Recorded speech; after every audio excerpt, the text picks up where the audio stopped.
Welcome back to the Deep Dive. Today we are opening up a file that feels, well, honestly, it feels a little illicit. Oh, yeah, totally. We aren't looking at a polished bestseller or some peer-reviewed study today. Right. We've got a stack of documents on the virtual table that look like they were basically pulled out of a tactical vest after a very long, very bad day. It's a really chaotic mix, isn't it? You've got these rough, almost stream of consciousness audio transcripts. Yeah, literally just someone talking fast. Right, just trying to get ideas out. And then overlaid on top of that, you have these incredibly rigid, highly precise geometric diagrams. It's like seeing the raw code behind a video game. Exactly. We are decoding a system called the Light Gunner Framework. Yeah. And I have to admit, when I first scanned the source material for this deep dive, I saw terms like exoskeleton and V2 bombs and machine gunners, and I thought, okay, are we reviewing a sci-fi script here? It does read like one at first glance. Right. I thought, is this for a movie? Yeah. But then you actually read the movement patterns and you realize, no, this is real. This is a masterclass in close quarters battle, or CQB. It is a survival manual. That is probably the best way to frame it for you listening at home. It's a specific strategy designed for a 3-person team to enter a hostile, confined environment, and this is the crucial part, really, to control the chaos. And chaos is absolutely the default state of the scenarios they're describing. I mean, the text is obsessed with this idea of disorientation. Oh, completely obsessed. It treats disorientation like a physical enemy you have to fight. Well, because in that environment, disorientation is what kills you. Imagine the scenario for a second. You kick in a door, it's loud. Maybe there's smoke? Yeah, smoke, dust. Your adrenaline is dumping into your system, which actually narrows your vision. You get tunnel vision, you lose your hearing. Right. If you don't have a framework, like a rigid set of rules, you're just 3 people with guns bumping into each other in the dark. So our mission today, for this deep dive, is to decode that exact framework. We want to understand what the source calls the stability triangle. We want to figure out how 3 people can move through a space, and specifically, the source spends a weirdly massive amount of time on bathrooms. It really does. We'll get to the toilets, I promise. Yeah. But we want to know how they move without getting in each other's way. And the overarching goal isn't just, kill the bad guy. The source is very clear about this. The goal is risk mitigation. Risk mitigation, exactly. It's about using physics and geometry to clear an environment before the damage is done to your team. So let's start with the team itself. The source material opens with a maxim that I kind of love, which is 3 is an army. 3 is an army. It's a very deliberate deviation from the standard buddy pair system or even the larger fire team concepts you see in some other doctrines. Right. This framework argues that 3 is the magic number for stability. You have 3 distinct roles, and they fit together like puzzle pieces. You have the point man, the wingman, and the light gunner. And these aren't just interchangeable cogs. The source gives them very different psychological and physical profiles. Let's start with the point man. In the diagrams, they're just labeled P. So the point man is the tip of the spear. The source describes them as the one dealing with common threats. Right. They're the first one through the door. They are the ones slicing the immediate angles. They represent pure speed and action. So psychologically, that is your risk taker. That's the person who is willing to step into the unknown first. Exactly. They are the action element. But because they are entirely focused on action, they are vulnerable. Sure. And that is where the wingman comes in. Now, the source refers to the wingman as secondary, which sounds a little diminishing. A bit, yeah. But if you look at the function, it's absolutely critical. The text uses a metaphor here that I thought was brilliant. It calls it binocular vision. Yes. Think about how human sight works. If you cover one eye, you lose depth perception, you see a flat world, you really can't judge distance accurately. So the point man is the left eye, and the wingman is the right eye. Roughly, yeah. The point man focuses on the immediate threat, say, a person in the corner. Their brain basically deletes the rest of the room to focus on that threat. Tunnel vision again. Exactly. The wingman's job is to provide the peripheral vision. They are looking at what the point man is not looking at. They cover the blind spots. Together, they create a 3D picture of the battlefield. Which brings us to the title character, the light gunner. Now, we have to clear something up immediately because I got really hung up on this. I think everyone does. Right, because the text distinguishes this from a heavy gunner. When I hear gunner, I immediately think of a guy prone in the dirt with a massive belt-fed machine gun, just laying down suppressive fire. Right, like a turret, a static emplacement. That is a heavy gunner. The light gunner in this framework is something entirely different. The source describes them as having an exoskeleton. Which, again, sounds completely sci-fi. It does, but in this specific context, it implies a load-bearing system. It means this person is carrying armor, maybe heavier ammunition, maybe breaching tools. They are heavy in terms of capability. But not in movement. Exactly. The light part of the name refers to the requirement for mobility. They can't just lay down in the dirt. They have to move with the team. But not too much. I noticed the diagrams always place the light gunner at the very back. They form the base of the triangle. And the source calls them the stronghold.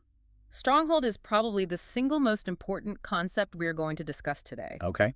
The point man and wingman are dynamic. They flow into the room like water.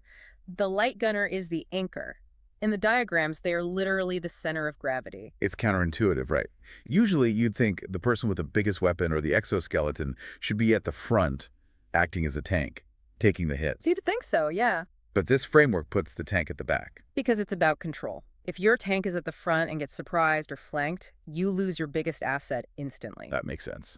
By keeping the light gunner at the back, you ensure that no matter what happens inside the room, you hold the exit. You hold the hallway. You maintain the absolute integrity of the team's position. This leads us directly into the rules of movement, which are incredibly strict. The text says the stronghold is a spot you hold and, quote, never lose. Never lose. The source is adamant about that. It says the point man is allowed to move. The wingman is allowed to move. But for the light gunner, the rule is highly explicit. They are not allowed to move until they say go. Until they say go. Yeah. So the light gunner is basically just a statue. In a relative sense, yeah. The text calls this a framework of disorientation. Now that's a paradoxical phrase. It is. Doesn't mean the framework creates disorientation. It means it's designed to function inside disorientation. Ah, I see. So when the world is spinning, you need one thing that is standing still. Precisely. If everyone is moving, nobody knows where safe is. If I am the point man and I get turned around by a flashbang or I trip over some debris, I need to know without looking, without even thinking, that my light gunner is exactly where they were 10 seconds ago. They're the lighthouse. They are the lighthouse. The source gets very nerdy about the math of this positioning, actually. It mentions being 6'4" and then doubling that to about 12 or 13 feet. The math is fascinating because it's biological. It is calculating the reaction gap. You don't want to be bunched up like a conga line. Right. If you are standing right behind the point man and he stops abruptly or gets knocked backward, he takes you out too. So the 13-foot gap is a buffer. It's a buffer and it's a field of view. At 13 feet back, which is essentially 2 body lengths, the light gunner has a much wider cone of vision. It can see everything. Right. They can see the point man, the wingman, and the exit, all without turning their head. They control the geometry of the room from the outside in. It reminds me of a quarterback staying in the pocket. You can't scramble until you absolutely have to, because the second you start running, you lose the ability to see the whole field. That is a perfect analogy. The light gunner is the stability factor of the system. The source explicitly states the system fails if the gunner moves. It is that binary. The moment the anchor drifts, the ship crashes. Okay, so we have our team, the action, the eyes, and the anchor. Now we have to actually do the job. We have to get into the room. And this is where the source gets obsessed, and I mean deeply obsessed, with doors. Doors are the fatal funnel. That is the tactical term for it. Fatal funnel. Right. Yeah. It is the most dangerous part of any entry because you are squeezed into this narrow frame, usually backlit from the hallway, and you are effectively blind to what's inside. The text goes on this massive tangent about physics and hinges. It's trying to figure out if the door opens inwards or outwards, and it treats this like a life or death calculation. Because it is. The source analyzes standing on the handle side versus the hinge side. Think about the geometry of it for a second. Okay. If a door opens outward towards you and you are standing on the hinge side, the door itself becomes a shield as it opens. It covers your body. But if you're on the handle So if you're on the handle side and you pull it open, you are suddenly standing there, totally exposed to the entire room with nothing between you and the threat. You have just offered yourself up as a target. there is this line about using physics to swing the door. Yeah. And then it casually mentions a shotgun breach. Blast it open. The source isn't shy about the violence at all, but the mechanical insight is valuable. It talks about letting the door swing halfway or outwards to create a distraction or a barrier. You don't just kick it and run in blindly. Right. You manipulate the physical environment to give you an unfair advantage. And once that door is open, we get into corner theory. I really love the terminology here. The hard corner and the easy corner. Can Yeah. you break those down for us? Sure. This is standard CQB geometry, but the source explains it with a lot of clarity. The easy corner is the part of the room you can see from the hallway without ever entering. You can stand safely outside, look through the open door, and clear 80% of the room. The low-hanging fruit. You clear that without risking your skin. Exactly. But then you have the hard corner. That is the blind spot immediately to the left or right of the door on the inside. You cannot see it until you physically cross the threshold. And that's where the danger is. That is where the ambush happens. If someone is waiting for you, they are in the hard corner. And that is why the point man has to enter. They have to physically occupy that space to clear it. The text describes a technique called slicing the pie to handle this before you enter. Imagine the doorway is the center of a pie. You are on the outside, moving in a semicircle. As you move, your line of sight slices into the room. You check north, then northeast, then northwest. You reveal the room in thin slivers. So you aren't just jumping out and trying to process the whole room all at once. Never. If you do that, your brain just can't process the information fast enough. Slicing the pie allows you to process one slice at a time. Clear, clear, clear. Then, and only then, do you enter to check the hard corner. The diagram really helps here. It shows the point man slicing that first angle, but then we finally have the bathroom. The bathroom scenario. I have to admit, I laughed when I first read it because it's so oddly specific. Clearing a room that contains a toilet. Yeah. But the more I read, the more I realized it's really not a joke. It's the ultimate stress test for this framework. It really is. Think about a typical bathroom. It's small, it's usually tiled, which means ricochets are going to be absolutely lethal because bullets bounce off hard surfaces. That's horrifying. Yeah. There are mirrors that distort your vision, and there are hard obstacles. The toilet, the vanity, the shower curtain that create immediate, deadly blind spots. So walk us through the light gunner approach to a bathroom clear. How do these three roles actually handle a toilet? Okay, visualize the diagram. The point man enters. Their job is the hard corner. They have to clear that immediate blind spot behind the door. They snap to that corner instantly. Right. But the very moment they do that, their back is potentially exposed to the rest of the bathroom, specifically the toilet area. If someone is crouching behind the toilet tank or in the bathtub, the point man can't see them. That's terrifying. You're turning your back on a threat. You are, and that is exactly where the wingman comes in. The source says the wingman moves to cover the risk zone. In this case, the risk zone is the toilet. So the wingman enters right behind the point man. Yes. And here's the discipline. The wingman completely ignores the hard corner. Even if the point man is engaging someone, the wingman trusts the point man to handle it. The wingman focuses entirely on the toilet and the shower. They look for, as the text says, corners you cannot see. And the light gunner. They stop at the door, they do not enter. Why not? Why not bring the big gun in to help? Because a bathroom is simply too small for 3 people. If the gunner enters, you have a traffic jam, you're elbow to elbow. If a grenade comes in, everyone dies. By holding the threshold, the light gunner ensures the exit is open. Oh, I see. If the point man gets shot, the light gunner can drag them out. If the bad guy tries to run out into the hallway, the light gunner is waiting. It's a bottleneck. And the light gunner owns the bottleneck. They Yeah. are the stronghold. There's a mention here of some heavy weaponry, too. The V2 bomb, or projector bomb. It sounds, honestly, excessive for a bathroom clear. It does sound intense. The source mentions a V2 payload. Now, V2 is a historical reference to rockets, but here it implies the light gunner is carrying a heavy projectile weapon. Maybe a grenade launcher, maybe a breaching charge, maybe just a very high-caliber weapon. It adds a massive layer of escalation, doesn't it? That is the point. You have the surgical precision of the point man, you have the supportive vision of the wingman. But if the situation in that bathroom spirals, if the enemy is dug in behind a concrete barrier or inside a reinforced shower stall, the light gunner is the V2 capability. The ultimate backup. They are the break glass in case of war option. It's like saying, we're going to try to do this neatly, but if we need to level the room, the guy standing in the hallway can make that happen. Essentially, yeah. Right. Its capabilities matching the geometry. You don't want to use the V2 bomb if you don't have to, but the enemy needs to know it's there. And the team needs to know it's there. It gives the point man the confidence to enter, knowing the big gun is watching their back. This brings us to the philosophy of it all.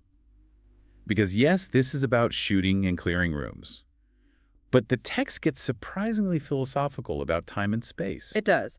There's this recurring theme of right place, right time. The source argues that the ultimate goal of this entire framework isn't just to be good at fighting.